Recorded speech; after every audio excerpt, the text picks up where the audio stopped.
Hello, my name is Paul Sun, and I am in 10th grade. I've been attending church probably since I was old enough to think. I mostly came to know Christ from my dad being a known figure in the SBC community as a deacon, and that meant the most of the time I get dragged to church.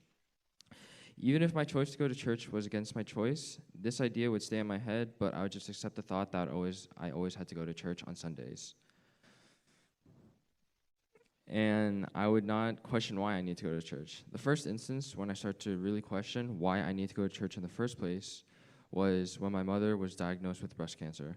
I would really wonder why this would happen to my mom of all people, but nonetheless, I still prayed for her and her recovery. And she did make a recovery and beat the cancer. Sometime after her recovery, she wanted to take a walk outside. I was reluctant to let her do an exercise, but she was determined to do it. She would return later from her walk, and even though she seemed tired, I thought nothing of it.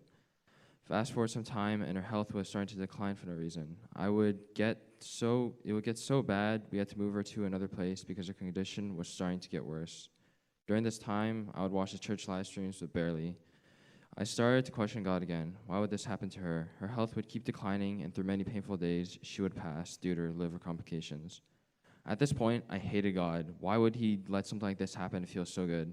I considered turning atheist at this point and rejecting everything I've learned about God.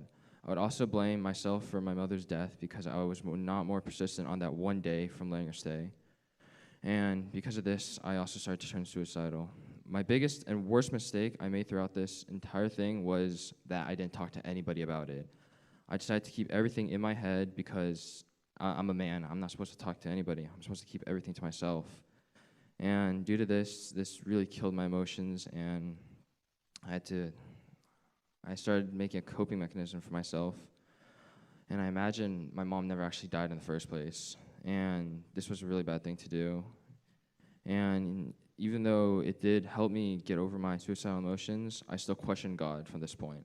I had many thoughts to just deny God and become atheist after my mother had died.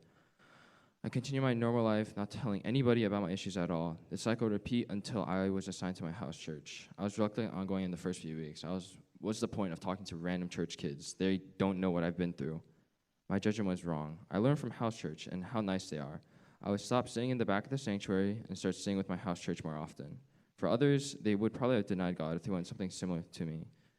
I think it was a miracle for me to stay by God's side, even though all that this has happened. Being with my house church compelled me to go and get baptized, and I feel some odd sense of burden, an invisible burden being taken off me. And I hope I can keep changing and never question my faith again, because God had a plan, and he'll always have a plan. Thank you for listening to my baptism ceremony.